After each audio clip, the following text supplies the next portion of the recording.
بسم اللہ الرحمن الرحیم۔ شروع اللہ کا نام لے کر جو بڑا مہربان نہایت رحم والا ہے۔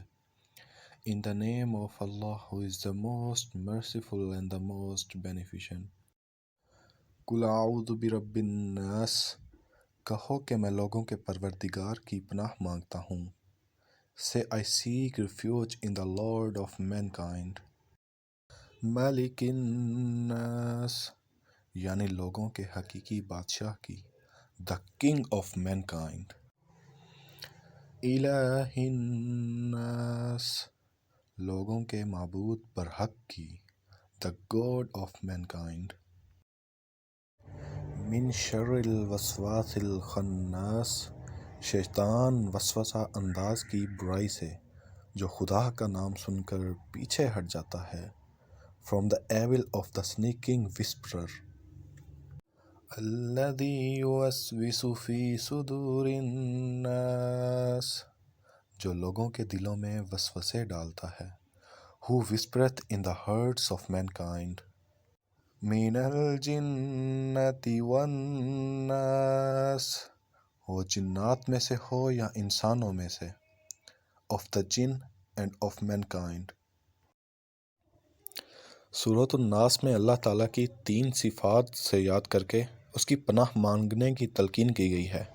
ایک اس کا رب الناس، یعنی تمام انسانوں کا پروردگار اور مالک و آقا ہونا۔ دوسرا اس کا ملک الناس، یعنی تمام انسانوں کا بادشاہ اور حاکم ہونا۔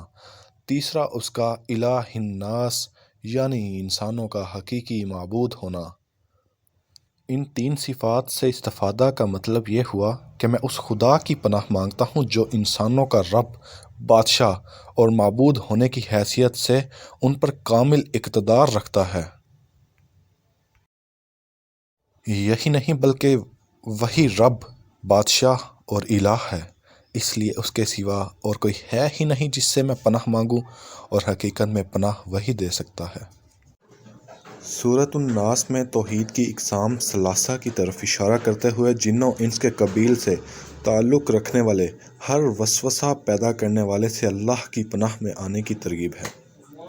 اس سورت کے فضائل یہ ہیں کہ حضرت عائشہ رضی اللہ عنہا فرماتی ہیں کہ رسول اللہ صلی اللہ علیہ وسلم روزانہ سونے سے پہلے اخلاص، فلق اور الناس تینوں سورتیں پڑھ کر اپنے دونوں ہاتھوں پر دم کر کے پورے جسم پر پھیر لیا کرتے تھے، اور یہ عمل 3 مرتبہ دہراتے تھے۔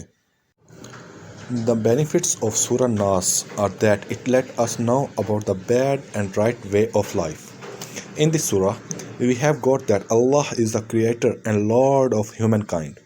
Allah has created all the humans, and now we need help or refuge from Him. He can protect us from evil thoughts as well from the sinful ways of shaitan. Jazakallah.